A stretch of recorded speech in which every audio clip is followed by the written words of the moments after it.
ante esos estereotipos abrumadores, ¿verdad?, que nos hablan de jóvenes con los que prácticamente no podemos conversar. No, al contrario, lo que necesitamos es sentarnos y conversar con ellos. Segundo elemento, debemos probablemente revisitar el concepto de alfabetización digital. En los años 80, cuando se hablaba de alfabetización digital, se hablaba, lógicamente, de enseñar a programar, se hablaba de enseñar a aprender un ordenador, por ejemplo, aprenderlo, quiere decir, a ponerlo en funcionamiento, etc. Bueno, hoy en día esto ya no se necesita. Hoy en día la alfabetización digital es cómo podemos enseñar a utilizar la conectividad de forma que sea beneficiosa, no solo para el aprendizaje, sino para el crecimiento y la maduración personal. Eso es lo importante. Y eso significa que quizá la aproximación, digamos, que abandonamos 20, 30 años atrás, según la cual teníamos asignaturas, no sé, cursos en el currículum específicamente dedicados a la alfabetización digital, hoy en día muchos países desarrollados lo están volviendo a incorporar, bajo la asunción de que dejarlo en manos de todo el mundo es no dejar a nadie responsable de esta importante labor. Y por tanto se recupera la necesidad de tener cursos de asignaturas, el nombre es fatal, llámenle alfabetización digital, llámenle competencias digitales, pero donde verdaderamente haya un objetivo educativo. Y ese objetivo no tiene que ver con la práctica de determinadas aplicaciones, sino con el uso a beneficio del aprendizaje. También es importante que esto tenga un reflejo en los estándares y en la formación docente. Y aunque los políticos en todos los países que conozco siempre dirán nosotros hemos hecho muchos esfuerzos de formación, y es cierto, y se ha invertido muchísimo. Miren, cuando en la OCDE se pregunta a los docentes de enseñanza secundaria inferior ¿en qué ámbitos consideras que todavía necesitas desarrollo profesional?, el resultado es este. El primero es para tratar alumnos con necesidades educativas especiales. El segundo es para utilizar a los efectos docentes la tecnología. Es impresionante. Es decir, probablemente el tipo de formación que se nos está ofreciendo, el tipo de formación que se ha ofrecido, no responde realmente a las necesidades cotidianas del aula. Entonces, quizá hay que cambiar el modelo. En lugar de llevar a la gente a talleres que están fuera de la escuela, lo que debemos hacer es llevar a los monitores o a los formadores a las aulas y sentarse con los docentes, con ustedes, con vosotros, y decir, a ver, ¿qué te preocupa? Y vamos a ver si realmente ahí hay algo que la tecnología, digamos, puede aportar. Pero no se olviden que el tema no es vehicular la tecnología, el tema es escuchar las necesidades de los docentes. ¿Qué necesitas para hacer tu trabajo mejor? Y si hay una solución tecnológica que te hace más eficiente, te la daremos. Pero si igual lo único que necesitas es consejo profesional, eso es lo que te daremos también. Segundo elemento importante. Tercero, centrarse en las brechas digitales. Es la conectividad lo que importa, no el equipamiento. Les voy a mostrar unos datos. Incluso en los países de la OCDE existe todavía un porcentaje no negligible de jóvenes que no tienen un ordenador en casa, por tanto tampoco tienen conexión a Internet. En algunos casos, como puede ser Grecia, Turquía, más hacia la derecha de la pantalla, ese porcentaje es realmente impresionante porque alcanza prácticamente el 2,5% de la población. ¿Les parecerá poco? Les parecerá poco. Eso es como cuando yo le preguntaba a mi madre, mamá, me estoy volviendo calvo, y ella, como buena madre, me decía, no, tienes el pelo fino, ¿sabes? Bueno, pues es igual, esto es exactamente lo mismo, ¿no? Un 3% no es nada, no, perdonen, pero un 3% pueden ser miles de jóvenes, ¿de acuerdo? Por tanto, hay un problema de acceso que incluso en los países más ricos todavía no se ha desarrollado. Yo creo que en algunos de estos países pueden incluso imaginarse el color de la piel de esas personas que no tienen ordenador en casa, ¿de acuerdo? Por tanto, hay una labor importante que realizar también ahí. El acceso sigue siendo importante, incluso en los países desarrollados. Fíjense, también es importante darse cuenta que las familias están haciendo enormes esfuerzos para equipar a sus hijos, ¿de acuerdo? Y no se dan cuenta de que, con algunas excepciones, tenemos en el aula alumnos que tienen un dispositivo que con mayor frecuencia va aumentando en capacidad. Nosotros en UNESCO estamos haciendo lo posible para evitar que los gobiernos prohíban por decreto, por ley, el uso de los dispositivos portátiles, teléfonos celulares, tabletas, etcétera, etcétera. No porque sean necesariamente buenos, no porque no sean intrusivos, sino porque creemos que son ventanas de oportunidad y que quizá lo que hay que hacer es dejar que cada escuela, cada docente tome el camino que considere más apropiado. Nosotros vemos oportunidades ahí y riesgos también, pero prohibir a qué nos lleva. ¿De acuerdo? Ellos están equipados. Por eso, en los países más desarrollados, en lugar de seguir con políticas de distribución masiva de equipamientos, aprovechando ese esfuerzo económico que hacen las familias, se instauran las políticas de, yo las traduzco al español como TTT, trae tu trasto. Es decir, ¿tienes un teléfono? Trae un teléfono. ¿Tienes una tablet? Trae una tablet. ¿Tienes un netbook? Trae un netbook. ¿De acuerdo? Y si no tienes, entonces el Estado te ayuda. Por eso llamamos a eso las políticas TTT. Bien, otro elemento importante también, cuidado, por tanto, decía aquí, con la distribución masiva, porque puede resultar eso que llamamos el efecto Mateo, ¿no? Que haya personas que ya tienen el equipamiento y que se encuentren que ahora el papá Estado les da otro equipamiento. Bien, cuando en realidad ese equipamiento que les damos quizá nos serviría para dar otras cosas al que no tiene nada. ¿De acuerdo? Por tanto, cuidado con esos elementos. Elemento muy importante también, me refería a él al principio, no solo una brecha de acceso, es también una brecha de uso y una brecha en los beneficios. Les voy a mostrar un gráfico, ya estoy terminando, impresionante, que resultado de un trabajo que hicimos tomando como punto de partida datos de PISA, de 2006 en ciencias.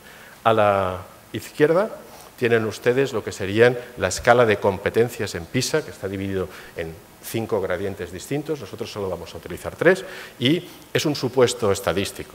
Imagínense que tienen 2 jóvenes que son gemelos en cuanto a las capacidades cognitivas, ¿de acuerdo? Que, digamos, nacen exactamente con el mismo potencial.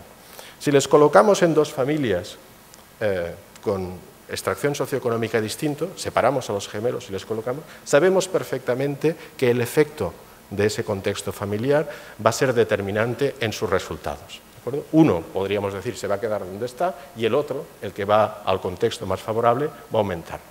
Si a ese efecto que ejercemos sobre las familias, sobre los jóvenes, le añadimos la tecnología, ¿qué vemos que está pasando?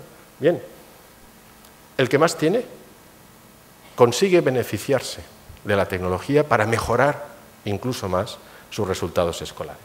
El que menos tiene solo ve en la conectividad una oportunidad para pasárselo bien y pierde el tiempo y por consiguiente ve decrecer los resultados educativos. Esto es realmente importante y esto de una u otra forma plantea enormes interrogantes acerca del trabajo que debemos realizar desde las escuelas en esta materia, porque fíjense, no podemos realizar con todos el mismo trabajo. Es importante que nos fijemos en esa parte que hoy por hoy está empezando a tener acceso, pero necesita apoyo para sacar beneficio de esos usos, para sacar beneficio en términos de aprendizaje y, lógicamente, también de madurez. Bien, termino ya. Otro elemento importante también es exigirnos a nosotros mismos el uso de la tecnología en la evaluación de los componentes escolares y en la evaluación de las nuevas competencias.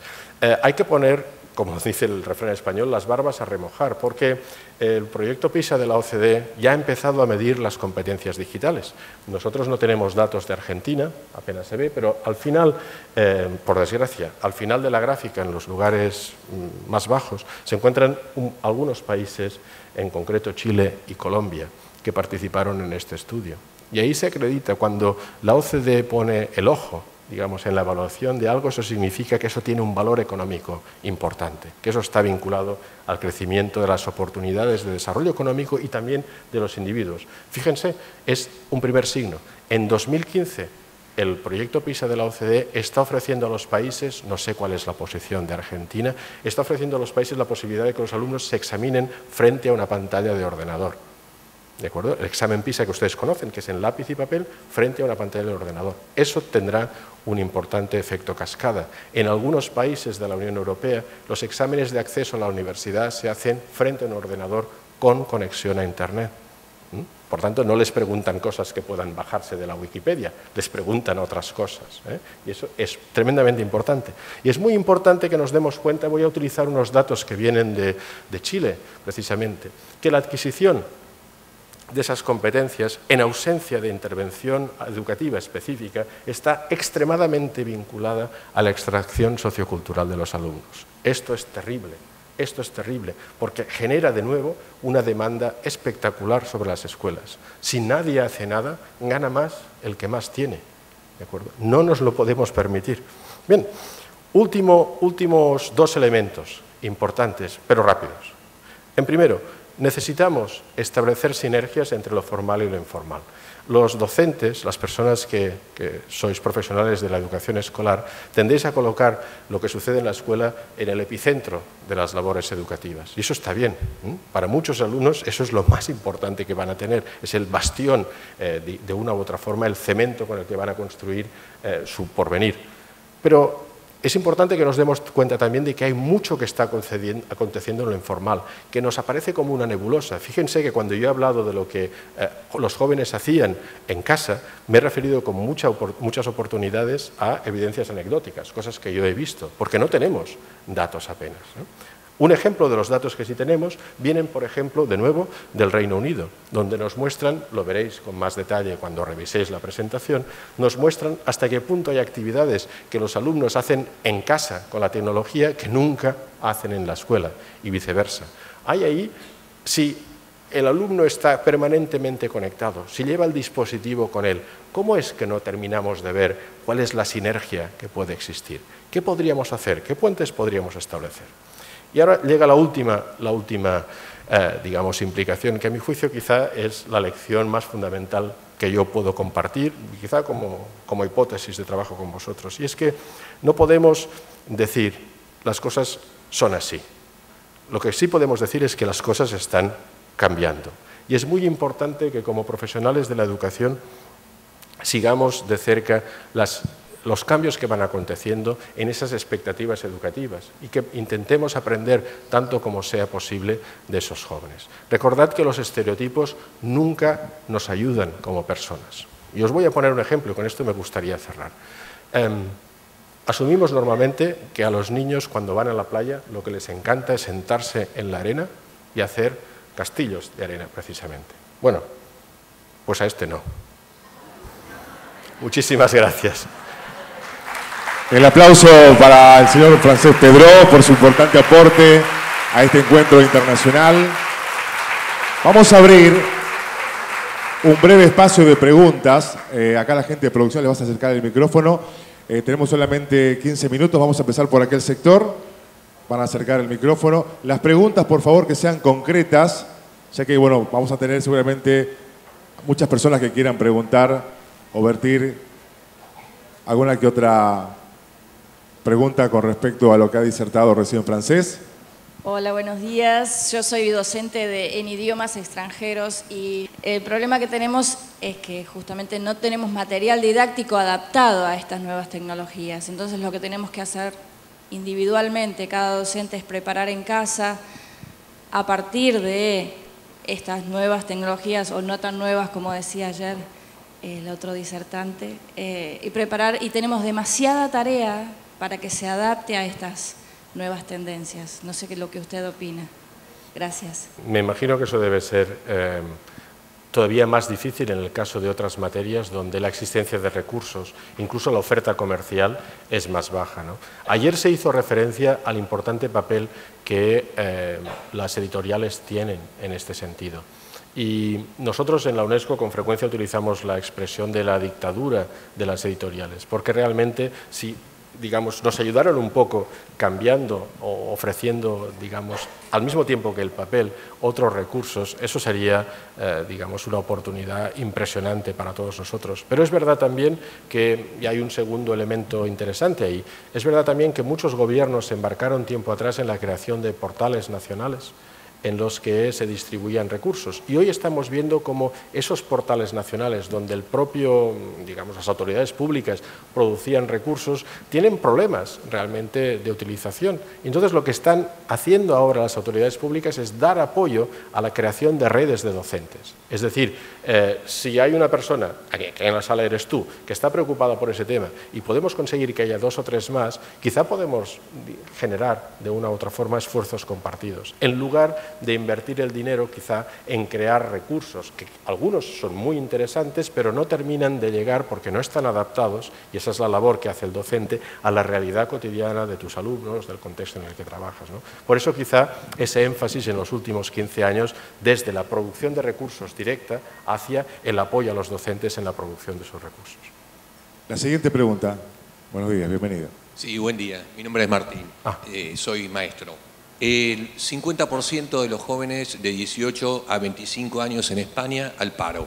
¿Sí? Sí. Posesionados en PISAC, bien. Acceso a Internet, bien. Carreras duras bajan a un 3% en España. ¿Sí? ¿Qué estamos haciendo mal? ¿Qué estamos haciendo mal? Bueno, no todo. Las escuelas no crean lugares de trabajo. Las escuelas capacitan a las personas, los lugares de trabajo los crea la economía y el dinamismo de la economía. Yo no trabajo en un banco. A los bancos habría que preguntarle qué hicieron. Muy bien. Siguiente pregunta, por favor. Sí, aquí, buenos días. La pregunta es la siguiente. Cuando usted hablaba del TTT, trae tu trasto, la imagen que se me representaba es, en este caso, tan distinto a lo que está sucediendo aquí en Argentina con la asignación universal de tecnología, con las netbooks. ¿Qué pasaría si cada uno trae el trasto que tiene en su casa y aquel que no tiene nada trae el trasto que le da el Estado? ¿Cómo hacer para no generar desigualdad desde lo social? Porque ya desde el paisaje, aquel que viene con su BlackBerry muestra que viene de cierto nivel socioeconómico y aquel que viene con la netbook que le dio el Estado es porque es pobre y no tiene nada. Totalmente de acuerdo. Pero este problema no es la primera vez que se plantea.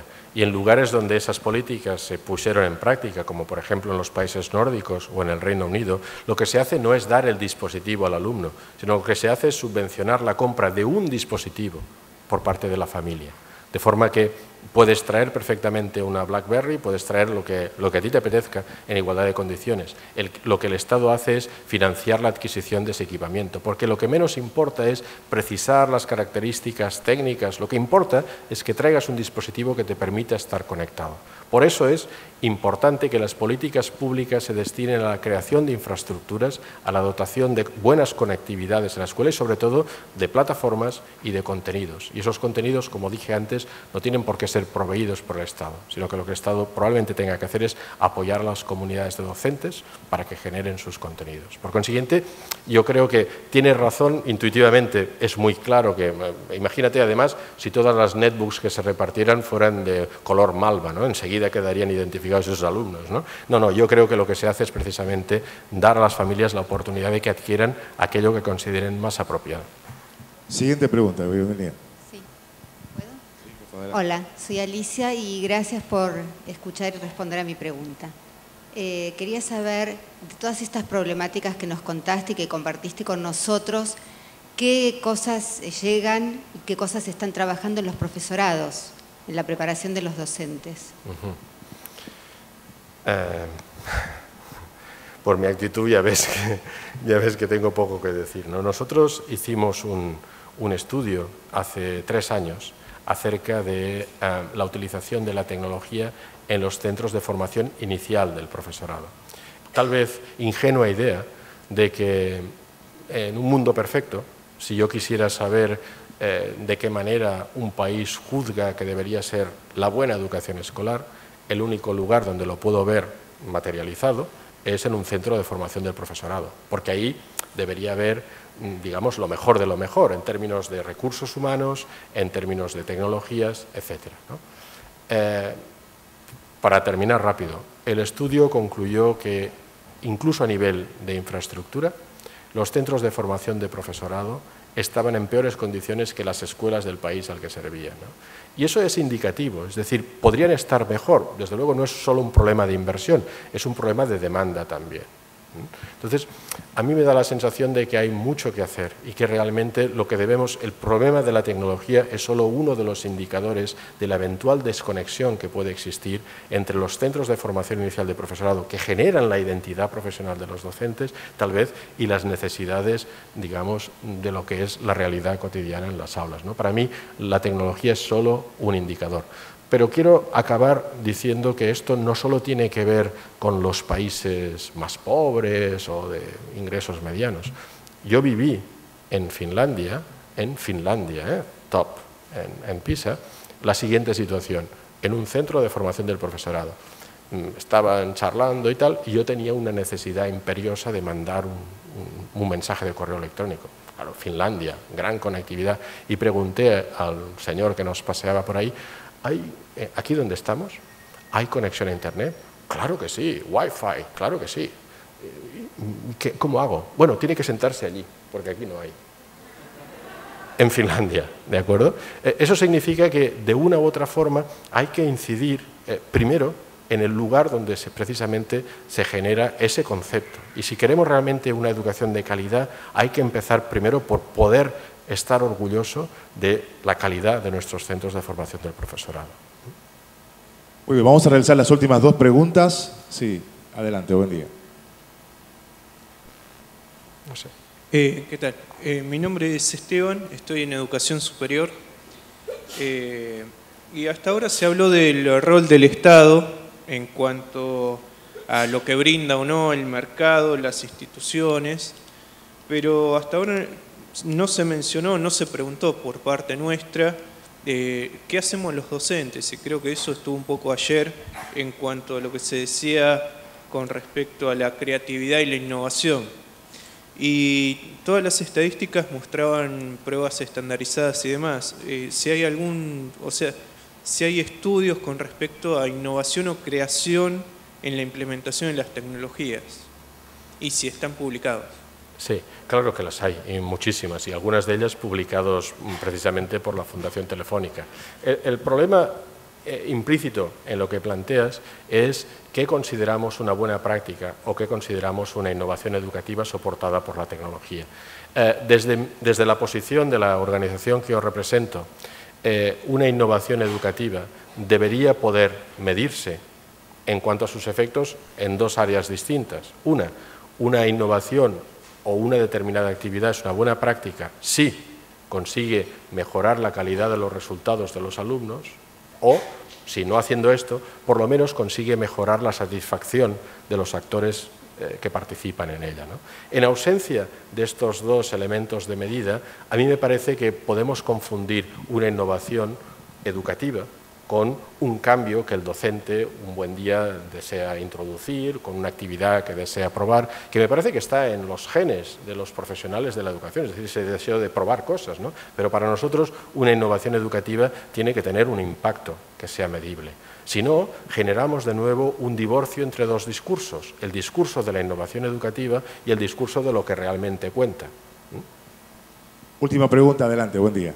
Sí, buenos días. Un poco relacionado con lo que planteaba acá el compañero, le consulto si tiene conocimiento o su apreciación acerca de los supuestos y las valoraciones de los docentes universitarios sobre las tecnologías, ya sea que la incorporen o no en sus propuestas pedagógicas y particularmente, los docentes universitarios en general y en carreras que han surgido específicamente en relación después de las tecnologías a partir del genoma humano, como la bioinformática o la bioingeniería en particular. Hablaste de los docentes universitarios. Sí. Bueno, es un elemento realmente interesante de discusión, porque en el conjunto, digamos, cuando examinas lo que está sucediendo en materia de tecnología y educación, te das cuenta de que históricamente hablando, en los últimos 20 años, el sector que muestra más dinamismo ha sido el sector universitario, precisamente, donde las tasas de adopción de tecnología por parte de los docentes son superiores. ¿Por qué? hay varias hipótesis que permiten explicarlo. La primera y más fundamental es que, a diferencia del docente que está, digamos, en el nivel primario o en el secundario, el docente universitario su carrera se construye no tanto sobre la calidad docente, sino sobre todo sobre la calidad investigadora. Y el mundo de la investigación, en ciencias duras, pero en ciencias sociales también, es un mundo que te obliga a tener, para empezar, un correo electrónico, acceso a Internet, revistas electrónicas, etcétera, etcétera, etcétera. Por consiguiente, aunque no sea en tu vertiente necesariamente docente, en tu vertiente investigadora terminas descubriendo el potencial en términos de eficiencia y productividad que te ofrece la tecnología.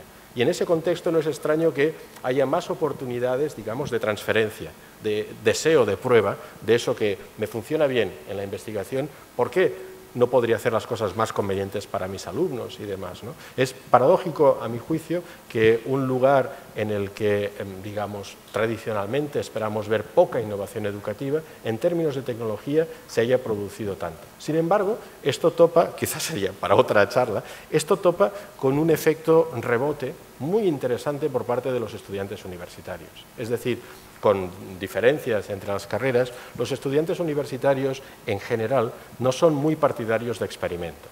Es decir, el estudiante universitario lo que quiere, la perspectiva que tiene, no lo digo yo, estoy hablando de estudios que lo acreditan, es que él quiere sentarse y él quiere tener delante a alguien que le explique cosas basadas en el criterio de la autoridad. Que luego haya aplicaciones y demás, muy bien. Que luego en su vida particular él utiliza Facebook, Twitter, lo que sea, ¿de acuerdo? Pero el aula está sacralizada. Yo creo que eso, digamos, es un efecto rebote muy interesante, que quizá nos habla de la experiencia previa de esos jóvenes en su escolarización, de una cierta sensación de desencanto con respecto a los usos docentes de la tecnología, pero también un creciente conservadurismo por su parte, porque el joven estudiante universitario quizá está viendo que en el aula lo que él espera tener es la expectativa de un título, y lo que le acerca ese título, en el fondo, es lo que cuenta. No estoy hablando de todo el mundo en general, estoy hablando de encuestas que al parecer acreditan este efecto rebote, de manera que nos encontramos con una situación muy, muy interesante. El docente universitario tiene su carrera basada en la investigación. Cuando intenta hacer innovaciones tiene un efecto rebote por parte de los estudiantes. Por consiguiente, si conocen algún docente universitario que sigue, digamos, intentando hacer innovación en materia soportada por la tecnología, invítenle algo de mi parte, porque realmente se lo merece, está luchando contra todos los elementos. Bueno, vamos a pedir un fuerte aplauso a Francesc Pedró por su importante aporte a este encuentro internacional. Muchísimas gracias. Vamos a invitarlos a todos a un pequeño receso para que puedan disfrutar un café, y luego están todos invitados a un taller que se va a realizar en el salón contiguo para que puedan intercambiar opiniones y vertir algunas reflexiones sobre lo acontecido hoy aquí. Muchísimas gracias. Pueden pasar a disfrutar un café. Muy amables. Para continuar enriqueciendo el encuentro, contamos con la grata presencia de Denise Nachmanovich. Denise es epistemóloga, doctora de la PUC San Pablo, máster en Metodología de la Investigación Científica, Bioquímica, Universidad de Buenos Aires, UBA, y se desempeña como asesora académica de Fundared, Fundación para el Desarrollo y la Promoción de las Redes Sociales. En la fase virtual del encuentro, Denise nos habló acerca de la necesidad de desarrollar la educación para que la realidad entre las escuelas, para que esas escuelas enseñen en la realidad. La invitamos a Denise a que, a través de sus palabras, comparta con nosotros la oportunidad de volver a hacer de la educación una fiesta. Fuerte el aplauso, bienvenida a este encuentro, a la doctora Denise Nachmanovich. Bienvenida. Buenos casi mediodías a todos. Espero que las ganas de comer nos permitan transitar igual este rato de encuentro que tenemos.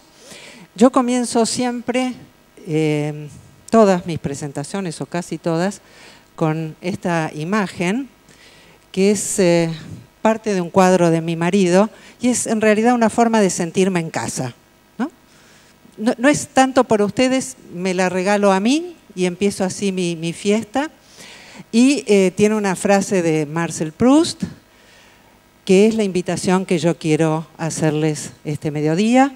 el acto real de descubrimiento no consiste en ver nuevas tierras, sino en ver con nuevos ojos. Y la idea se trata de volver a repensarnos o volver a reencontrarnos con muchas cosas que pensamos muchas veces sobre la educación, pero que la vida cotidiana nos va dificultando en muchos casos, llevándonos por las urgencias y no por lo que es en muchos casos importante. Iba a empezar de otra manera, pero una de las cosas que comentamos con los organizadores, a quienes agradezco mucho esta oportunidad, es que es una de las muy, y tendría que decir otra vez, muy pocas oportunidades en donde los conferencistas se escuchan mutuamente. Venimos, escuchamos a los otros y también nos sentimos y disfrutamos de esta situación de aprendientes, porque no se puede ser docente si no es uno, sobre todo y fundamentalmente, por siempre un aprendiente. Y entonces una de las cosas que salieron ayer me encantaron. Y dije, no, voy a empezar con esta frase. Es una frase muy importante en mi vida de uno de mis filósofos preferidos, que es Spinoza. Y dice, la alegría no es el premio a la virtud, es la virtud misma. Quiero hacer algunas aclaraciones. Esta alegría de Spinoza no es el contento bobalicón de fui a la montaña rusa y me la pasé genial. Es la propia potencia de existir, el deseo de hacer cosas, de producir a partir de lo que soy y de lo que puedo compartir con otros. Y esto tiene que ver mucho con lo que decía ayer Francesc en el debate de los incentivos. Creo que tenemos que tener mucho cuidado en cómo pensamos los incentivos. Para mí el incentivo central para la transformación de la educación es el deseo de aprender juntos. Ninguna zanahoria de ningún tipo puede reemplazar a esta posibilidad de que nosotros hagamos aquello que consideramos que vale la pena para vivir nosotros mismos. Y entonces, ahora sí, con esta atmósfera, me gustaría invitarlos a pensar el momento en que estamos viviendo. Mi idea central es que estamos atravesando una metamorfosis del conocimiento. Y es una metamorfosis que incluye todas las áreas. Fíjense que dejé algunas en blanco, como para tener siempre cuidado de que aquellas que nosotros consideramos más importantes son importantes para nosotros y que puede haber muchas otras áreas pertinentes, relevantes, a las que estamos abiertos a seguir agregando y pensando. Pero desde las que yo puedo concebir, hay una transformación en la ética, hay una transformación cognitiva en lo que pensamos que es el conocimiento, hay una transformación político-relacional crucial de la que quisiera hablar bastante, hay una transformación técnica, hay una transformación afectiva y actitudinal y una transformación estética. Ahora bien, ninguna de ellas es independiente de la otra. No existe una estética sin ética, no existe una forma sin un contenido, no existe una tecnología que exista per sí, sino una tecnología que enlaza modos de vida. Voy a dar un ejemplo. Yo tuve la suerte de dictar hace muchos años un curso de filosofía de la tecnología. ¿No? Y esos cursos siempre son oportunidades para pensar muchísimas cosas, porque si hay algo que a mí me aburre es dar un curso con algo que ya sé. Dar un curso es la oportunidad de aprender muchas más cosas. No tirar a la basura lo que ya sabía, por supuesto. Y entonces trabajé sobre la imprenta. Y a lo largo de mi vida ese tema volvió de muchas formas distintas, pero la imprenta, que nosotros decimos fue inventada por Gutenberg, porque esta es una característica de la noción misma de historia de nuestra cultura, dato que encontramos y que es real, que está. Gutenberg hizo una imprenta de tipos móviles, fue una transformación fundamental para que Occidente sea hoy lo que es, pero la verdad que los chinos ya tenían hace mucho. Y yo, además, bueno, les dijeron, soy bioquímica y estudié durante la dictadura. Y durante la dictadura yo ya vivía sola, etcétera, tenía poco dinero.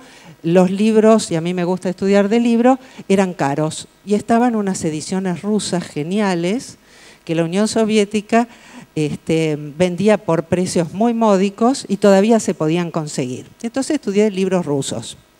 Y todas las leyes, la ley de Boyle o la que ustedes quieran, la ley de Ohm, para los rusos tienen otros nombres, fueron inventadas por otras personas, ¿no? Y yo dije, bueno, no tenía tiempo, estaba estudiando bioquímica, pero dije, esto me lo guardo para recordarlo. Y tuvo mucha utilidad.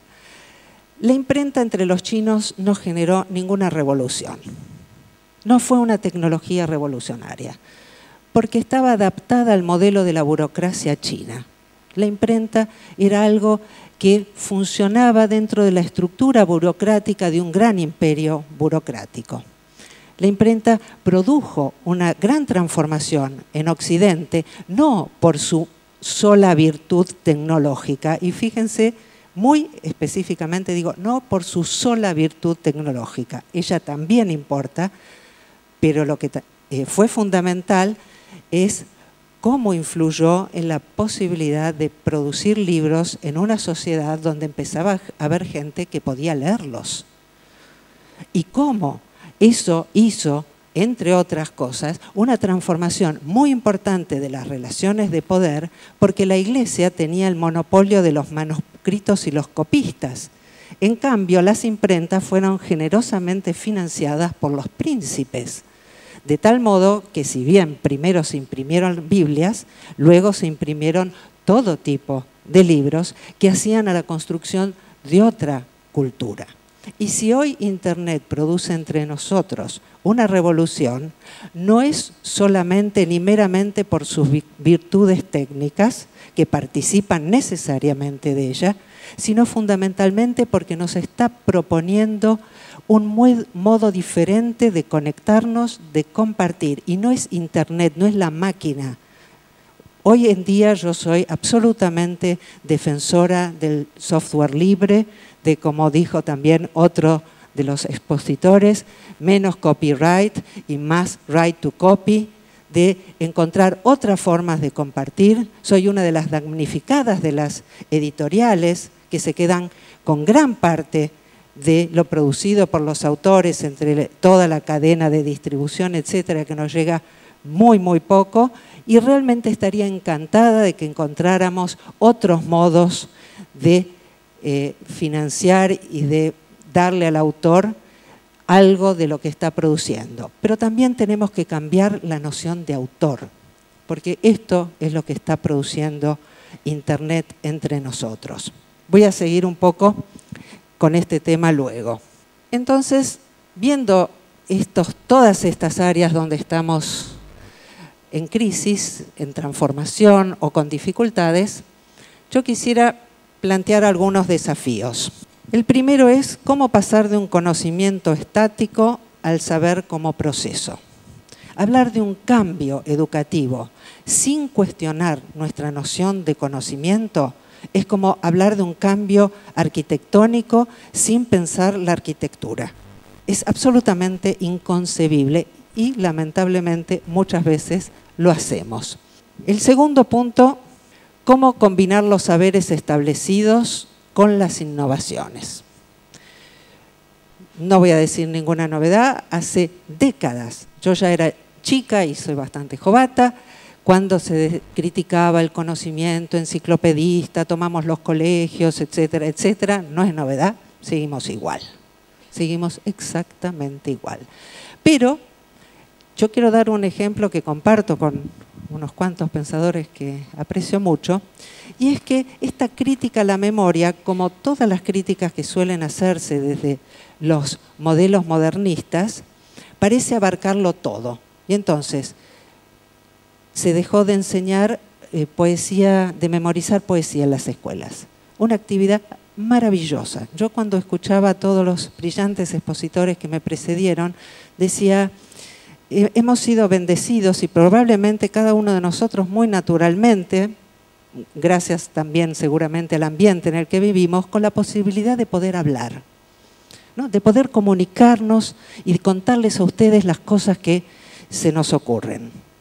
Y buena parte de esas habilidades, en mi caso por lo menos, yo sé que tuvo mucho que ver el aprendizaje de poesía de memoria. Porque aprender la poesía es una actividad muy importante en cuanto a la dicción, en cuanto al sentimiento, en cuanto a la posibilidad de concentrarse en los sentidos que esa poesía expresa. La poesía no es un texto, es un verso cantado. Vamos a profundizar porque esto es uno de los escenarios educativos que yo quiero presentarles. El próximo punto, cómo transitar el paso desde las perspectivas disciplinarias, que son individualistas y jerárquicas, a las redes fluidas. El saber colectivo. Varias personas a lo largo de estos días se han preguntado, ¿por qué? ¿Por qué no entra Internet a la escuela? ¿Por qué no la usamos? Esto da igual si llevamos las netbooks, las notebooks, las pocket y lo que... Se usa poco, se usa muy poco y se usa muy poco para las actividades genuinamente educativas. Y uno de los elementos que coinciden para que esto sea así es que nosotros seguimos creyendo que el aprendizaje es un proceso individual y silencioso. ¿No? Incluso creemos, porque fuimos educados así y en nuestras bibliotecas está prohibido hablar, que siempre fue así. Y realmente la lectura silenciosa es posterior al siglo XV. La lectura era generalmente una actividad colectiva. En ese sentido, Eric Havelock decía algo muy bonito. Cuando la musa aprendió a escribir, no dejó de cantar. No es que una tecnología viene a eliminar a las otras.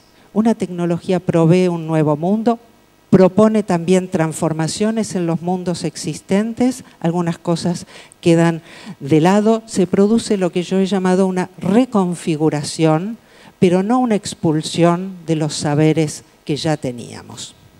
Y tenemos que hacer todo esto sin morir en el intento. Este último punto, básicamente lo que dice es que yo también soy docente. Que hacer todo esto no es declararlo acá arriba, es construirlo allí en los grupos, en el día a día de la escuela.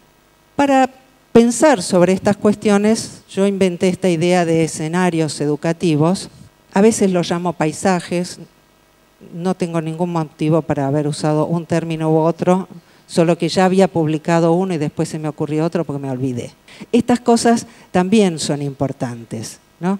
Tiene que ver, no hay razones absolutas y magníficas para cada acto de la vida.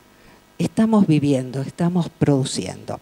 Los tres escenarios los distinguí como el escenario poético, el escenario mecánico disciplinario y el escenario de las redes fluidas. Nuestras mentes adiestradas.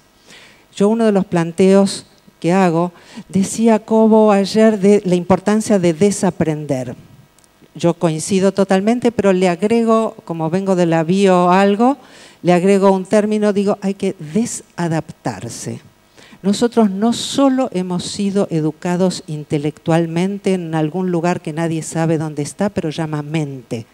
Hemos sido educados y adestrados como seres vivos en contextos vitales y eso que sabemos, lo sabemos como ser vivo, estamos adaptados, acostumbrados. Entonces uno piensa en tres escenarios y dice, este es así y solo así, el otro es así y solo así. Y además probablemente, como van a ver por el cuento que yo hago, parece que viene una relación histórica, lo concebimos de forma lineal. Entonces, lo primero que quiero aclarar es que no es una trayectoria temporal. Lo segundo, que tampoco es un progreso lineal. Y lo tercero, que esos escenarios conviven en el tiempo de formas muy diversas. Para poder pensarlos, construí esta idea de una trama escenográfica. En cada uno de ellos voy a destacar, y esto es muy importante, no es que es todo lo que ocurre en un escenario, todo lo que ocurre en un escenario es infinito. Yo destaco algunos aspectos que yo soy capaz de pensar. la concepción del conocimiento, las tecnologías de la palabra y la comunicación, los estilos vinculares, los valores, los modos en que se institucionalizan las prácticas y las redes que las vinculan. Para mí es central considerar estas cosas en conjunto, por eso la idea de escenario, para impedir el proceso tipo Tupac Amaru que hace nuestra cultura. Entonces yo me ocupo del conocimiento, vos te ocupás del tema de las políticas, el otro se ocupa de la cuestión sociológica, y así podemos llegar a tener unas maravillosas escuelas donde no vaya nadie o donde todos se aburran, siguiendo esa idea maravillosa de Ignacio Leukovich de la pedagogía del aburrido. El escenario tradicional o poético, se ve que acá se me chispoteó. Debería haberlo arreglado. Eso es otra cosa interesante. Uno puede seguir aprendiendo aún acá arriba. Escenario poético. Este escenario yo lo aprendí de un autor que acabo de mencionar, que es Eric Havelock, en un libro que se llama Prefacio a Platón. Si fuera por el título, pocos los leerían. Atraviesen el título. Atraviesen el título y dense la oportunidad de una lectura deliciosa. Yo voy a tratar de seducirlos. En este libro, Eric Havelock se plantea lo siguiente. Ya había pasado varias generaciones, ¿no? Cientos de años de gente que venía estudiando a Platón, pero nadie se había hecho esta pregunta cuando leyó La República, como lo hizo él. La pregunta era, ¿por qué Platón, en el primer tratado, tanto educativo como político de Occidente, se la agarra todo el tiempo contra los poetas? ¿Por qué los odia? Bueno, todo la concepción del conocimiento puede variar si uno responde a esto. Y Havelock intentó algo y yo seguí esa pista mucho más modestamente. La respuesta de Havelock es que los poetas en Grecia no eran como son hoy unos seres estrafalarios que a veces se reúnen en algunos bares y ahora tienen algunos blogs, lo que ha mejorado mucho el asunto, que hablan de sus expresiones sublimes, personales, íntimas y subjetivas únicamente, cosa que tampoco es cierto hoy, pero esa es la imagen que nos componemos o la cultura quiere componer, sino que eran los portavoces del saber de una cultura. El poeta era, llamémoslo, Homero, que puede ser uno o muchos, y que desde luego no escribía nada. La poesía era oral. Y la poesía era colectiva, y la poesía era comunitaria.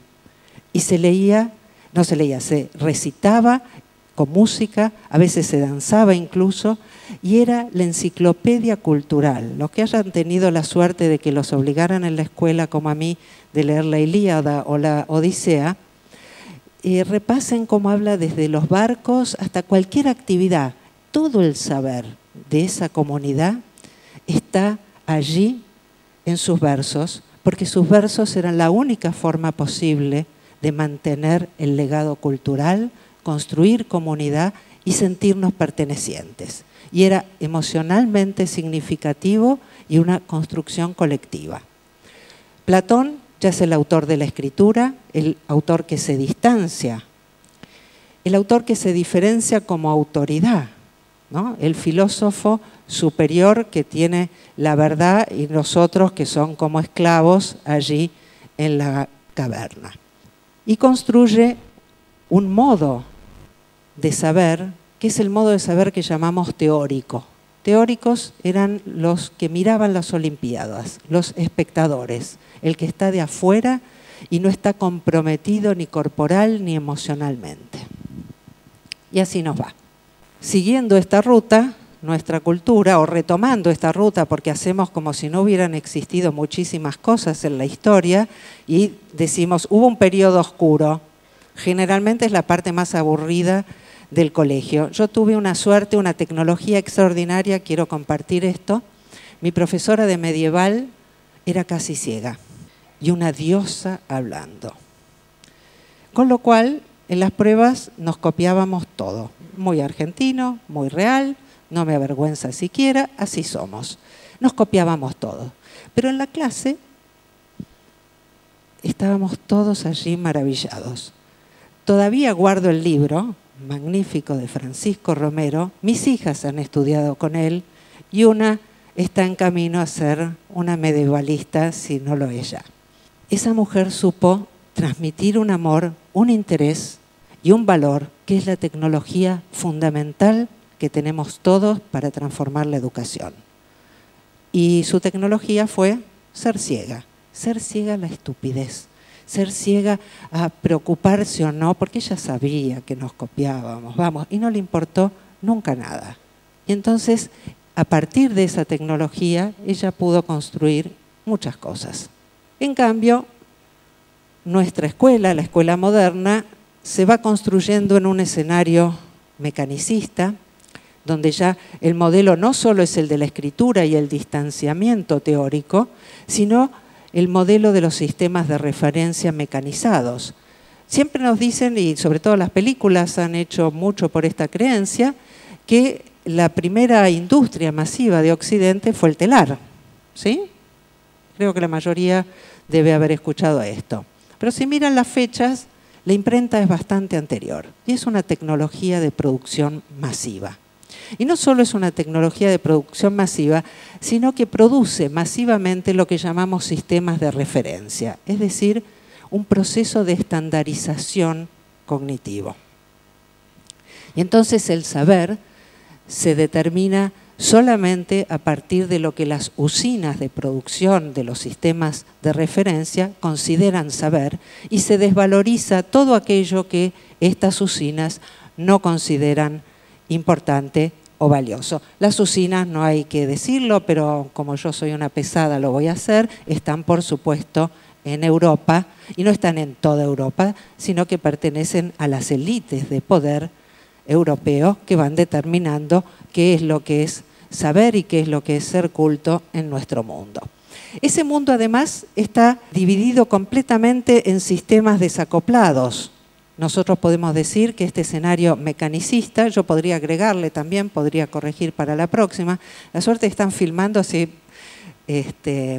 lo voy a hacer, mecánico disciplinario. Vamos a dividir todo en compartimentos estancos desde una noción de disciplina que incluye cada uno de estos compartimentos del saber, pero también el estilo general con que nosotros concebimos el aprendizaje. De más está decir que disciplina es el látigo con el cual se flagelan los creyentes. Quien tomó ese nombre sabía bien lo que hacía. Porque de este modo, el saber, en vez de ser un derecho y un placer, se convierte en una obligación. Y entonces el tercer escenario es el que yo he llamado universo en red. Quiero ser también muy precisa en esto, porque es un tema que me importa mucho.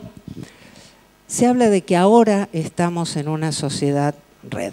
Desde mi punto de vista, siempre las sociedades han estado constituidas por redes.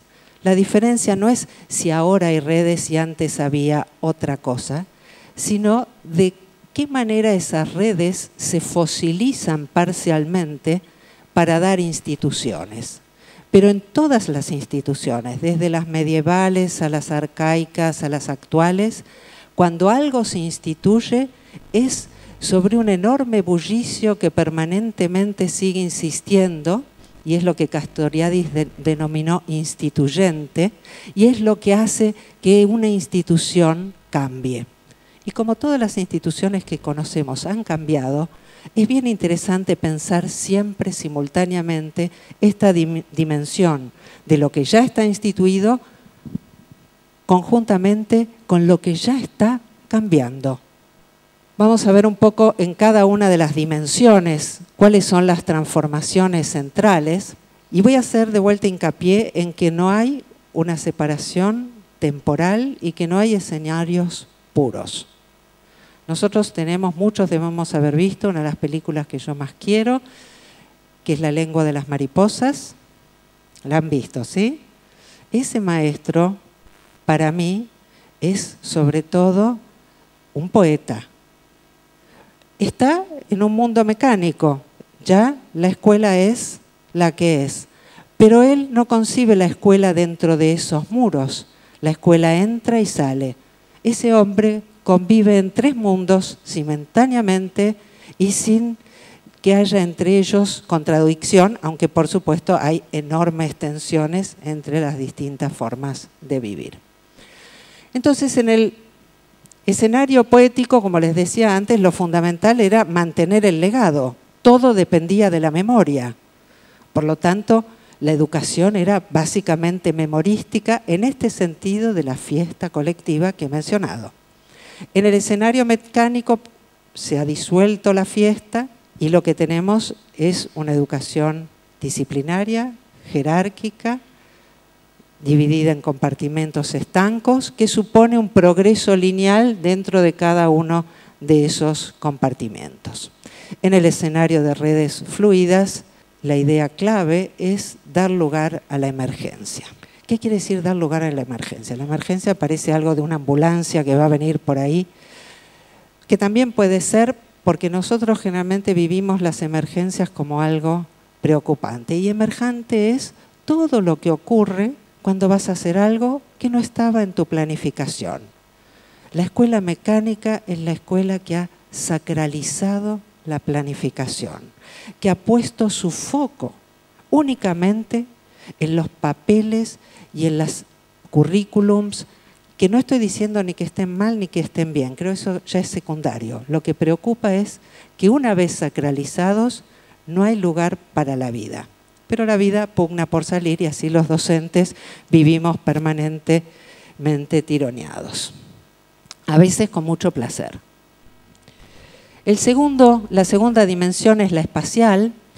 El primer escenario de la fiesta no es un escenario separado. El de la escuela moderna es claramente intramuros. De hecho, hay una magnífica película francesa también que habla de esto. Y el escenario de las redes interactivas nos puede promover la idea de construir arquitecturas fluidas. Hoy en día, y esto es un punto muy valioso que yo he aprendido de un pensador francés, que es Bruno Latour, que es cómo los objetos, incluido la arquitectura, por ejemplo, la piedra, configura nuestra posibilidad de hacer o de no hacer. El espacio educativo, la forma en que, fíjense qué diferente lo que hicieron hace un rato allá y lo que está ocurriendo ahora acá. No es algo en absoluto menor la necesidad de una transformación edilicia y de un fluir dentro de la institución escolar. Y allí fíjense cómo se unen muchas dimensiones. No sé si sigue haciéndose ahí, pero hasta hace un tiempo, cada vez que queríamos hacer algo innovador, resulta que los chicos no pueden salir de la escuela porque el seguro, por lo que miles de cosas, que la directora es la responsable, etcétera.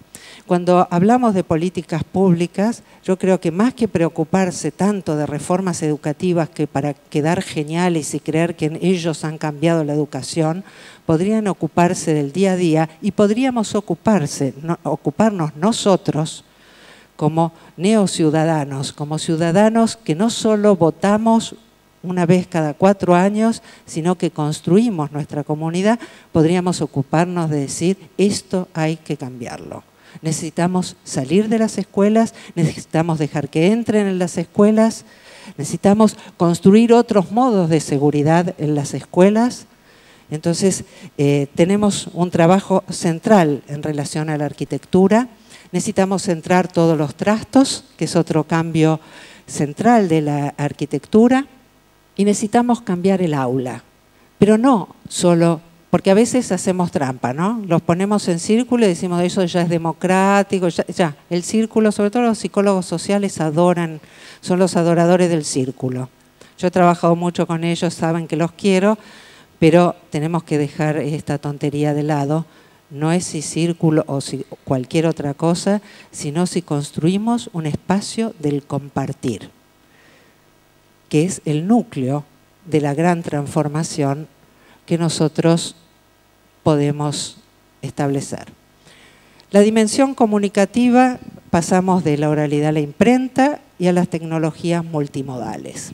El cambio, el hecho de que se hable de tecnologías de la palabra, tal vez todos no conozcan este término, pero es un programa de investigación mundial que se inicia en los 60, ¿no? 62 a partir aproximadamente, y que nos muestra hasta qué punto la palabra es una tecnología. Cuando yo di aquel curso de filosofía de la tecnología, lo primero que me puse a estudiar, digo, a ver las primeras tecnologías. Empecé a ver qué había. Por ejemplo, hablaban de la respiración como tecnología. La respiración es una tecnología poderosísima. Pregúntenle a un yogui, por ejemplo, ¿qué es lo que ocurre cuando nosotros trabajamos con la respiración? Los modos de correr, el lápiz y el papel son tecnologías. No tenemos una tecnología. La vida humana está relacionada desde siempre y para siempre con nuestra capacidad de trabajar con objetos y extender nuestra potencia y ser modificados por ellos. La dimensión ética. Desde mi ética estética, para mí es la más importante, porque muchos de los cambios de los que estamos hablando tienen dificultades porque es en la dimensión ética donde más nos cuesta el cambio. En el primer escenario hablamos de una pertenencia comunitaria, pero en el segundo hablamos de una socialización estandarizada y a priori. Nosotros hablamos del cambio, voy a hablar por ejemplo de la universidad. Pruebas estandarizadas terminan siendo las que otorgan valor y validez a los conocimientos. El cambio en los modelos de evaluación, en los modelos de producción de saber, en el reconocimiento de los saberes locales que son parte de lo global. No hay una cosa que es lo global que está allá afuera y lo local que está vaya a saber dónde. Eso que llamamos global es la red de todas las localidades. Hay una red que es la red del capital financiero que atraviesa todas las fronteras que nos prohíbe atravesar a nosotros. Entonces, cuando estamos pensando en estos términos, tenemos que también trabajar con mucho ahínco en hacer lo que podemos donde estamos. La transformación educativa no va a venir de papá Banco Mundial, ni del BID, ni del ministerio tal ni cual. Algunos ministerios nos ayudan, algunas gestiones promueven cosas valiosas, algunas cosas nos gustan, otras no, pero somos nosotros los que vamos a construir si queremos, si apostamos, y si nos sale bien, bien, y si nos sale mal, habremos gozado en el camino, porque si apostamos a la alegría como la virtud misma, vamos a construir esa fiesta cada día donde estemos y no es el premio para una aurora al final de un camino que ya sabemos y mucho en toda América Latina cómo termina. La idea es cómo pasar de esta concepción estática y aislada del ser, esta idea de que el conocimiento es un proceso individual que puede acumularse, que puede crecer, que no debe ser compartido. Insistieron todos los ponentes, yo también, porque es un punto clave, esa situación absurda que es el examen en nuestro sistema educativo en todos los niveles donde se da, que es la única situación de vida de cualquier persona de nuestra cultura donde para aprender algo no puede preguntarle nada a nadie, no puede usar ningún instrumento habitual en la construcción de saber, tiene que estar completamente aislado y callado. Una de mis peores experiencias es que no me dejaron ir al baño. A veces te pasa, pues, que quieres ir al baño en la mitad. Y eso tampoco se puede, no cuento el terrible final, no me hice pis, pero fue horrible igual. Entonces, ¿por qué hago esto énfasis si todo el mundo ya lo hizo? Porque este ejemplo es el paradigma de lo que nosotros hemos construido como modelo educativo. Si nosotros no cambiamos el modo de evaluar, nosotros no vamos a cambiar la educación. Entonces, yo participé en un proyecto magnífico en la provincia de Santa Fe de transformación de la escuela secundaria, que hicimos muchísimas cosas, realmente profundamente valiosas y transformadoras. Pero nos peleamos al momento de definir cómo se iba a evaluar a los representantes y yo tuve que renunciar porque no estaba dispuesta a evaluar un proceso transformador con un cuestionario pautado, cuando además habíamos trabajado permanentemente en bitácoras que daba cuenta de qué íbamos haciendo y qué íbamos aprendiendo y cómo lo íbamos compartiendo. Y en este sentido yo creo que es un lugar crucial porque no nos va a pasar una, nos va a pasar muchas veces. Cómo en el mientras vamos pensando cómo hacemos para evaluar, cómo hacemos para que aparezcan ciertas cosas en los papeles que tienen que aparecer mientras nosotros seguimos pensando, trabajando y produciendo de otras maneras. Un videíto ahora. Es un video que tomé de un foro. Ahora les voy a contar de ese foro, háganme acordar.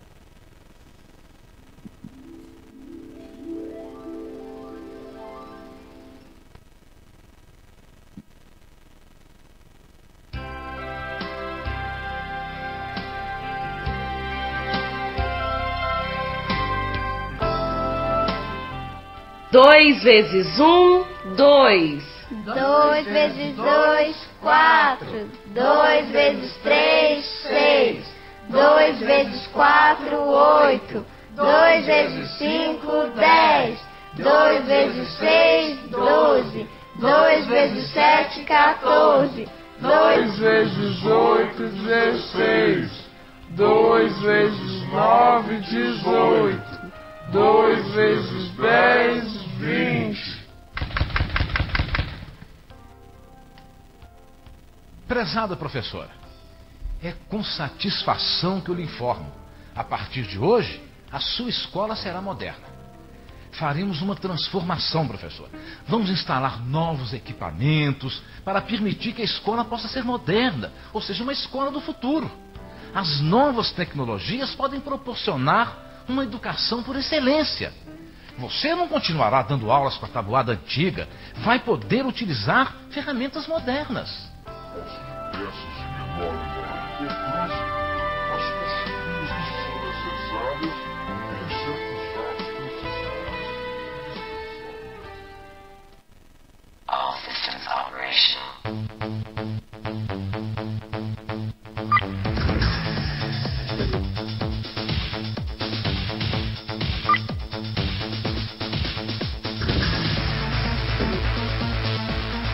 2 vezes 2. 2 vezes 2, 4. 2 vezes 3, 6. Este video yo lo recibí en un foro de un proyecto en el que vengo trabajando hace un par de años, que es un proyecto de acompañamiento virtual a docentes aquí en la Argentina, que promueve el Infod, y que básicamente la idea de acompañamiento no es que los que lo promovemos acompañamos, sino que entre todos nos acompañamos a pensar nuestra tarea educativa. En vez de esperar la nueva moda de la pedagogía light, del constructivismo a la cuarta, de la no sé qué, la epistemología post, yo soy la dueña de ese barrio. En vez de eso, trabajar en la construcción de una red de docentes conectados que pensamos nuestros problemas, producimos herramientas, las compartimos. Esto, como verán, es un video brasilero. Alguien lo colgó, otro lo subtituló, otro lo pasó a un foro, yo se los traigo a ustedes, alguien lo estaba filmando, otros los van a tener porque yo dejo todos los materiales para que todo el mundo los tenga. Y entonces, la pregunta de la profesora de inglés que me interesó muchísimo, hay un programita que se llama Duolingo de inteligencia colectiva de la misma persona que creó los CAPTCHA. Ese programa es para trabajar en idiomas. Después, cuando vengan las preguntas, ella está primera. Podemos ir produciendo nuestros materiales. Francesc habló en su ponencia de este cuello de botella de las editoriales. Las editoriales no son quienes deben producir materiales. Las editoriales contratan a precio vil a los docentes para que produzcan rápido y barato materiales que luego están poniendo como chalecos sobre un currículum estructurado y que nunca dejan lugar a que aparezca la pregunta, la inteligencia genuina, la preocupación, el propio modelo. Somos nosotros los que tenemos que empezar a producir los materiales. Hay una reserva inmensa de valor ya escaneado, digitalizado, puesto a compartir, y podemos seguir haciéndolo. Y lo que es importante, uno se abruma, porque dice, bueno, ¿yo qué puedo hacer? Yo puedo subir una cosita que se me ocurrió, que hicimos con los alumnos. Sí, pero solo en la Argentina somos varios millones y tenemos el placer de una lengua que es hablada por varios cientos de millones. Podemos entre todos los latinoamericanos y los españoles construir un acervo cultural en muy poco tiempo, extraordinario, para que todos los docentes abreven, compartan sin ningún copyright, generen a partir de ello, los mezclen, se comuniquen entre sí para hacer proyectos colaborativos entre las aulas. Y una de las dificultades más grandes, yo me cubro en salud antes de las preguntas, es que los docentes tenemos mucho laburo. Es verdad, es verdad. Pero si cada uno de nosotros sube un videíto, aporta algo nuevo, que está bueno porque precisamente uno se divierte armando algo nuevo y lo comparte dentro de un espacio donde vamos compartiendo, no es tanto trabajo. Y si lo es, pues podemos hacerlo en clase con los chicos. No hay un espacio que tenga que ser necesariamente separado para la producción de materiales. Podemos construirlos con ellos, que en muchos casos, ya para muchas herramientas, son mucho más capaces de nosotros, por lo menos en cuanto a presentarlas lindas y divertidas. Entonces, uno de los cambios centrales de este momento que estamos viviendo es ese pasaje de los espacios y contextos cerrados a los encuentros activos, entre todos los que estamos allí. Y en ese cambio, el cambio de valores, pasar de la estética del acumular, se hablaba de acumular conocimientos. La estética del acumular nadie la expresó con dolor y con sabiduría mejor que Eliot, para mi gusto, cuando dice, ¿dónde está la sabiduría que perdimos con el conocimiento? ¿Dónde está el conocimiento que perdimos con la información? ¿No? Es este conocimiento que es un conocimiento colectivo y compartido y afectivamente significativo. Y no es un conocimiento, por otra parte, quiero destacarlo. ¿Me quedan 5 minutos? ¿Sí? Podemos pasar, voy a pasar un videíto. Muchos lo deben conocer, es la experiencia de la Universidad de los Pies Descalzos. Aunque lo conozcan, esto especialmente para los que ya conozcan esta experiencia, esto es otra cosa de nuestro modelo tradicional del conocimiento. Ya leí El Quijote, ya leí... ¿Qué quiere decir ya leí El Quijote? Yo puedo leer 70 veces un libro y aprender cosas nuevas. Así que a los que ya vieron este video, conectémonos desde otro... 4:17 es una gotita antes. Redefined professionalism. Who is a professional? A professional is someone who has a combination of competence, confidence, and belief. A water diviner is a professional. A traditional midwife is a professional.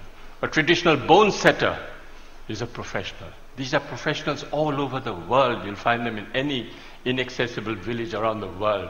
And we thought that these people should come into mainstream and show that the knowledge and skills that they have is universal. It needs to be used, needs to be applied, it needs to be shown to the world outside that these knowledge and skills are relevant even today. So the college works following the lifestyle and work style of Mahatma Gandhi. You eat on the floor, you sleep on the floor, you work on the floor. There are no contracts, no written contracts. You can stay with me for 20 years, go tomorrow. And no one can get more than $100 a month. You come for the money, you don't come to Barefoot College. You come for the work and the challenge, you come to the Barefoot College. That is where we want you to try crazy ideas. Whatever idea you have, come and try. Doesn't matter if you fail. Battered, bruised, you start again. It's the only college where the teacher is the learner and the learner is the teacher. And it's the only college where you don't give a certificate. You are certified by the community you serve. You don't need a paper to hang on the wall to show that you are an engineer.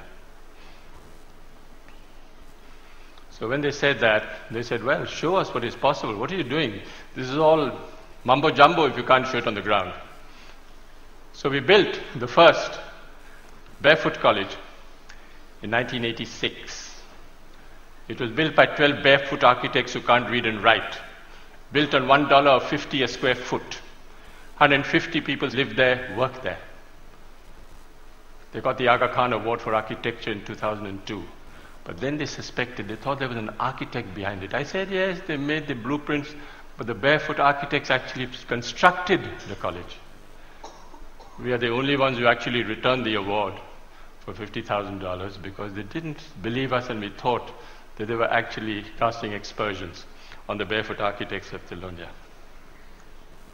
I asked a forester, high-powered, paper-qualified expert. I said, what can you build in this place? He had one look at the soil and said, forget it, no way, nothing can work. No water, rocky soil. I was in a bit of a spot, and I said, okay, I'll go to the old man in the village and say, what should I grow in this pot? He looked quietly at me and said, you build this, you put this, and it'll work. This is what it looks like today.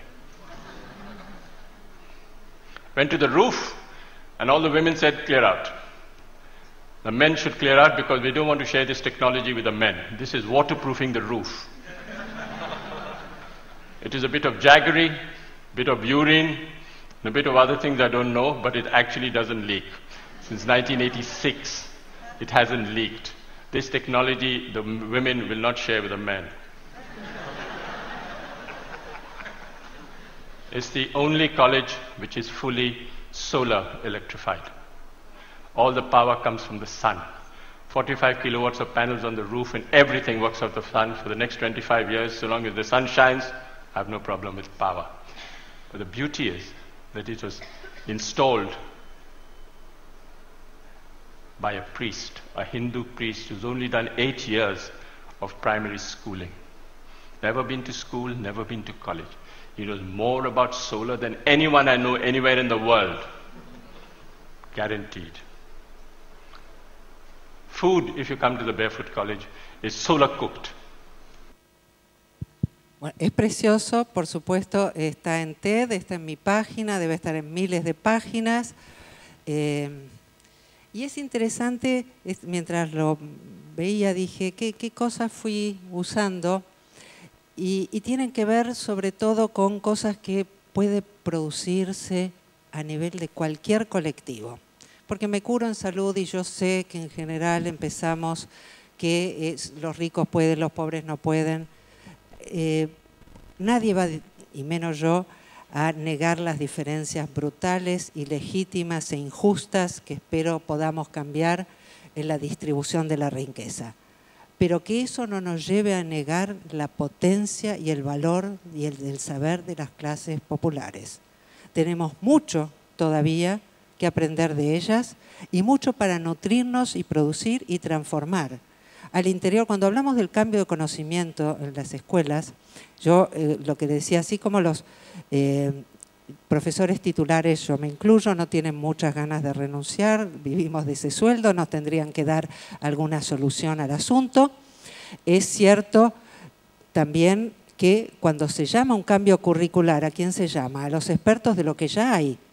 ¿Qué hacen? Le cambian una florcita nueva. El ejemplo que yo siempre doy es el de la geografía. Cuando yo era chica, era la altura del Himalaya, los nombres de los ríos. Y ahora me dicen, no, Denise, eso cambió todo. Ahora es geografía político-económica. Dije, guau, que no sé, la física también sigue teniendo interés. No veo por qué una tiene que cambiar la otra. Pero después mis hijas llegaron a la famosa geografía político-económica, donde se enteraron de la producción de carbón en Tanzania, ¿no? De los litros de leche que se hacen en Hungría, etc. Entonces, si nosotros vamos a esperar un cambio, una transformación educativa a través de transformaciones curriculares, sentémonos a esperar. Vamos a encontrar más y más y más decoraciones de lo mismo, como en el video de la tecnología. Y acá está tal vez uno de los quits de la cuestión. ¿Cómo pasamos de una concepción del conocimiento racional individual a una inteligencia colectiva? Cuando digo esto, en ningún sentido estoy diciendo que vamos a desvalorizar las diferencias singulares. El término colectivo acá es un término que incluye, valoriza y reconoce la diversidad de singularidades, pero al mismo tiempo apuesta a la potencia del encuentro. Ya no hablaremos entonces de una razón inmaterial que flota en la mente, sino de un sujeto encarnado que está allí. No vamos a hablar de un individuo aislado, sino de redes afectivas y situadas. Yo una de las experiencias educativas más interesantes que conozco aquí en el país es dentro del campo de la educación rural, que tienen la suerte de estar tan lejos que no tienen al gran hermano todo el día encima y han hecho cosas realmente extraordinarias con trabajo comunitario en un proyecto que son los centros educativos para la producción total. Con un modelo de alternancia, los chicos y los maestros viven en la escuela y los problemas que se estudian a la luz de las necesidades problemáticas, no solo de la comunidad en un sentido provinciano y menor, sino de cómo ellas se enlazan con el conjunto del mundo. Del contenido estandarizado a los campos problemáticos fluidos. ¿Cómo empezamos a trabajar hoy en las escuelas entre nosotros los docentes? No por un proyecto que viene de acá o de allá, para construir esta forma de pensar, investigar y trabajar colectivamente, juntándonos también nosotros y proponiendo en la medida que nos guste, que nos sirva, porque una de las cosas que yo planteo siempre cuando me invitan a todas estas cuestiones de la interdisciplina es que no existe tal cosa, porque no existe algo o alguien que sea la inter, la trans, la disciplina. Lo que existen son personas. Y si yo, por ejemplo, tengo que trabajar con Machi acá, estaría encantada. Pero si tengo que trabajar con Pirulito allá, que me cae peor que para atrás, no quiero. Entonces, muchas veces cuando se hacen, ahora mis hijas han pasado por una escuela, una universidad sobre todo, que quiere hacer trabajo en equipo, ¿no? Y fue la peor desgracia que les tocó, porque les obligan a hacer un equipo. El equipo no es realmente un equipo. Participaciones son diversas. No hay un reconocimiento de esta diversidad. Algunos no hacen nada, nadie los va a ir a botonear porque ese es nuestro estilo que sigo aplaudiendo. Y entonces, ¿cómo hacemos para aprender a trabajar en equipo? No es porque el docente diga, mira, ahora equipos, ahora no equipos. Tenemos que transformar algo que es crucial dentro de nuestra construcción de sentido, y creo que voy a terminar con esto, que es la relación de confianza. Toda nuestra institución educativa, todo este modelo individualista y jerárquico está basado estructuralmente en la anulación de la confianza y su sustitución por un modelo estandarizado, objetivista, que dice qué es la verdad y qué no es la verdad. Y de eso nos separamos radicalmente de lo que son las posibilidades de evaluación de los procesos de aprendizaje y de la construcción de esos colectivos. Entonces, una transformación de una educación basada en la competencia y la paranoia. Competencia entre todos los estudiantes y paranoia del docente, que tema 1, tema 5, tema 8. ¿No? Con esto no digo que no importe nada, ¿no? Importan muchas cosas. Yo soy profesora, en la universidad estoy incluso en un doctorado hace muchísimos años, doy mis trabajos a mis alumnos con consignas muy amplias, pero que tienen que hacer, pero después me encuentro a veces que algunos se los bajan de internet. Y esto me enoja tremendamente, porque viola justamente un encuentro que fue construido sobre la confianza.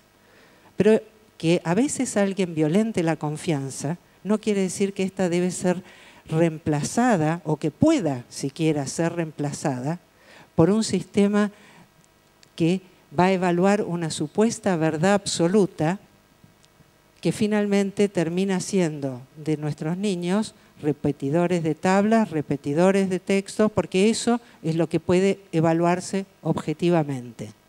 A veces es mucho mejor una respuesta que no es correcta desde los estándares del resultado, pero que es muy creativa y que promueve el desarrollo de muchos aspectos del saber, y entonces finalmente uno lo que le toca es decir, mira, todo esto estuvo genial, pero fíjate por dónde aparecería otra oportunidad porque acá algo falló. Pero estamos en otro contexto relacional, en otro modelo vincular. Entonces, voy a pasar muy rápido, total lo van a tener, esta es la gran ventaja de las tecnologías, así saben todo lo que se perdieron.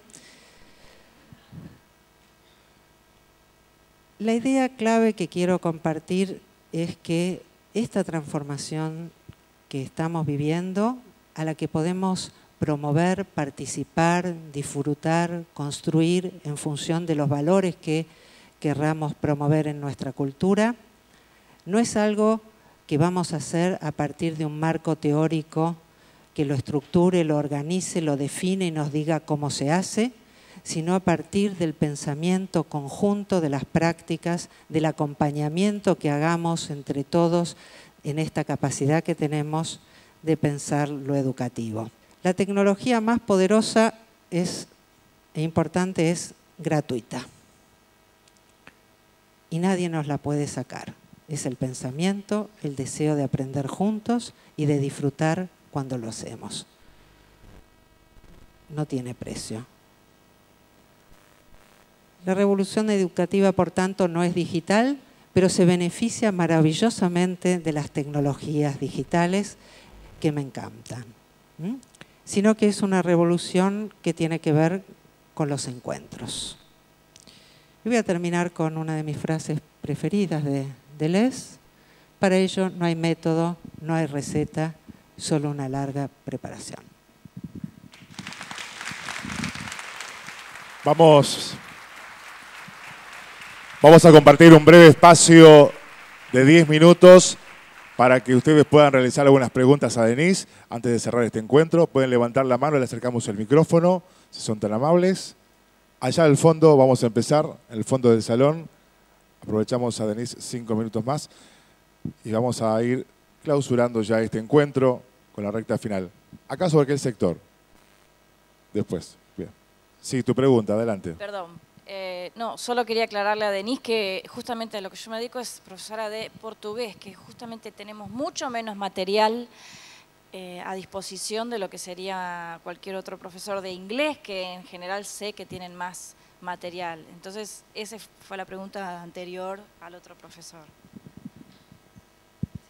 Igual creo, no estoy segurísima, pero fíjate si Duolingo no tiene ya portugués y conectar con la red de profesores brasileros, o pedime, a ver si yo te conecto con ellos para hacerlo. Bueno, vamos con la siguiente pregunta, ya en el fondo del salón. Adelante, por favor, buen día. Ya, buenas tardes. Buenos días, María Sartoria de Luján. Le quería, solamente aportar, por la misma inquietud que usted planteó, Denise, que estoy a disposición de que necesite información, porque en Conectar Igualdad hay de todos los espacios, para escuela secundaria, obviamente, pero además tengo otros sitios de internet. Así que el que quiera, nos vemos después del cierre y le doy mi correo electrónico. Hay muchísimo, muchísimo material. Gracias. Bueno, muy bien. ¿Alguna pregunta más? Levanten la mano, por favor. Le acercamos el micrófono. Yo en realidad quiero agradecer este final de Denise, que me parece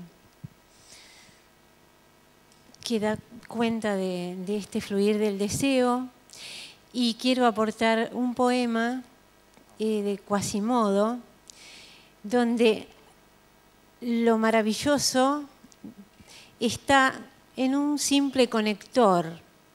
Si no, podría ser un poema más allá, un poema más. Sin embargo, ese conector instala la idea de la fugacidad, y simplemente lo quería transmitir porque Denise habló del deseo y de la poesía.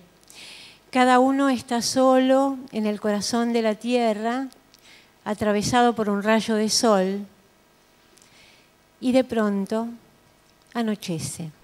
En ese de pronto, un conector, dos palabritas, está concentrada toda una potencia de la fugacidad en relación con la vida y la muerte. Gracias, Denise. Muy bien, creo que acá adelante vamos a hacer las últimas 2 preguntas. Hola, buenas tardes, Denise, soy Cristina. Algo comenté ayer cuando fui una de las primeras que estuvo preguntando. Es tan importante todo lo que vos decís y a mí esto último de cuando uno tiene que romper con este statu quo que viene de todos los lados, es tan difícil porque nosotros con nuestra escuela nos atrevimos a hacer una escuela y donársela a la comunidad y que siga funcionando interactivamente entre docentes, padres y alumnos. En el 86 nos atrevimos a mezclar alumnos de distintas edades porque creíamos que los conocimientos de unos eran importantes para los otros e hicimos unas redes cuando todavía ni siquiera teníamos una computadora en el aula. Pero bueno, vinieron los de arriba y nos dijeron, no, basta, esto no puede existir. Estuvimos casi 7 años con esta experiencia. Y lo único que nos dijeron, nos permitían hacer una experiencia esporádica. Cuando uno empieza a establecer este tipo de redes, no pueden ser esporádicas. Ya se quedó enganchado en eso. No puede hacer una vez por mes o cada 2 meses. Entonces después vienen las inspectoras, no, esto no se puede. Vienen los superiores, no, esto no se puede. Vino la currícula, a ver cuál fue, la penúltima creo, no la última, y no se pudo más. Y entonces es maravilloso todo lo que nosotros estamos compartiendo acá, pero quién hace o quién convence o desde qué lugar se hace que haya mayor flexibilidad también hacia todos nuestros superiores. Gracias. Varias cosas me trae lo tuyo. Por un lado, en esta cuestión de la linealidad, yo creo que una de las cosas que a nosotros nos cuesta, nos duele, es ver que algunas experiencias positivas, valiosas, que nos gustan mucho, tienen un tiempo y se agotan o las agotan por distintos motivos. Pero la verdad es que si vos mirás en tu vida y en la vida de cualquiera y uno mira la historia, miles de veces pasa que algo surge un poquito, probablemente los procesos, la idea de revolución que tenemos, lo voy a decir cómo me sale, es idiota. Creemos que la revolución es la toma de la Bastilla. Hubo varios siglos de un proceso de transformación, del cual la toma de la Bastilla es un mero detalle insignificante. En esos procesos de transformación, miles de veces suben y bajan las posibilidades. Pero ¿quién te quita lo bailado? Punto 1.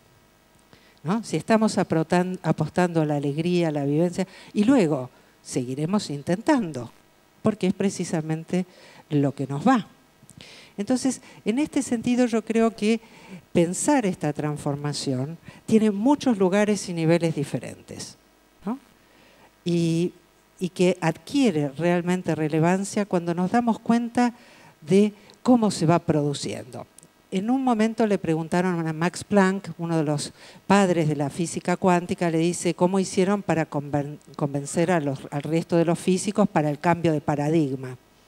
Y Max Planck, un viejito muy, muy divertido, los miró y les dijo, no hay ningún problema, los viejos se mueren. Si esta transformación tiene que ver con lo que nuestra sociedad quiere construir realmente, si hay una apuesta, digamos, somos miles en el mundo, yo pertenezco a muchas listas donde compartimos libros, saberes, ideas, videos y todo tipo de cosas.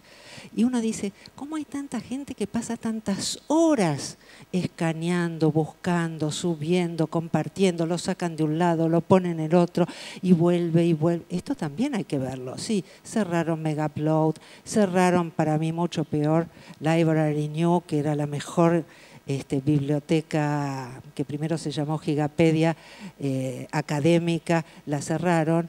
Y bueno, ¿qué está pasando? Pues los servidores están pasando a Rusia. Es muy gracioso, porque vos entras en las páginas y hay caracteres cirílicos. Te cuesta un poco, es verdad. Pero hay traducción al inglés que funciona mazo, pero es solo cuestión de cómo la red va restituyendo esta potencia del deseo colectivo y ver si este deseo colectivo tiene la oportunidad de atravesar estas barreras. No hay garantías en la vida, pero uno puede apostar a lo que cree, ¿no? En vez de decir, ya que no hay garantías, apuesto a cualquier otra cosa. Muy bien, creo que no hay más preguntas. Fuerte el aplauso para Denise Nachmanovich. Gracias por su aporte, por sus conocimientos en este Encuentro Internacional de Educación 2012-2013. Vamos a invitar a Alejandrina Delía, que va a dar sus palabras de clausura. Antes queremos comunicarles que están invitados luego del cierre a un cóctel y por supuesto luego en planta baja, en la zona de acreditaciones, van a poder retirar los presenciales que han tenido ustedes aquí durante este encuentro. Bueno, Alejandrina, buen día. Buen día. Bueno, simplemente en nombre de Fundación Telefónica agradecerles a todos por haber compartido con nosotros estas 2 jornadas, a los invitados, a nuestros ponentes. Ha sido un lujo tenerlos con nosotros. Ha sido un lujo cómo se han acercado el público, cómo han compartido con nosotros, cómo nos han enseñado, cómo hemos aprendido entre todos, y esto es lo que nosotros queríamos lograr. No queríamos una audiencia donde los ponentes estuvieran arriba y el resto estuviéramos abajo, sino que realmente haya una comunicación, un trabajo fluido en red y que tuviéramos esta flexibilidad de encontrarnos arriba y abajo al mismo tiempo. Así que por nuestra parte estamos muy felices y les agradecemos muchísimo. Todos los materiales de las ponencias y todo el material que está filmado va a estar subido en Educarred la próxima semana, y todos los trabajos que se produjeron en el marco de los 2 talleres también, así que todo el material estará disponible la próxima semana. En relación a los certificados, tuvimos un pequeño percance, no fue impresa la fecha. A los que les sirven estas condiciones pueden retirarlo abajo, si no la semana que viene van a estar a disposición en el espacio Fundación Telefónica, vamos a mandar mails y a los que viven en el interior se los vamos a mandar por correo. Así que vamos a tratar de cumplir para que todos tengan el certificado. Les pedimos disculpas. Les volvemos a agradecer por habernos acompañado y los queremos invitar a compartir un almuerzo con ustedes y esperemos encontrarnos en nuestra oportunidad porque nos parece importante no solamente establecer este encuentro, sino que permanezca, que continúe, que sigamos construyendo juntos y que sigan con nosotros en el próximo encuentro que toma la posta, que es Chile, Santiago de Chile, la próxima semana en el encuentro virtual. Así que muchas gracias por estar con nosotros. Señoras y señores, damos por terminado este Encuentro Internacional de Educación 2012-2013. Muchísimas gracias por su presencia. Tengan todos ustedes muy buenas tardes.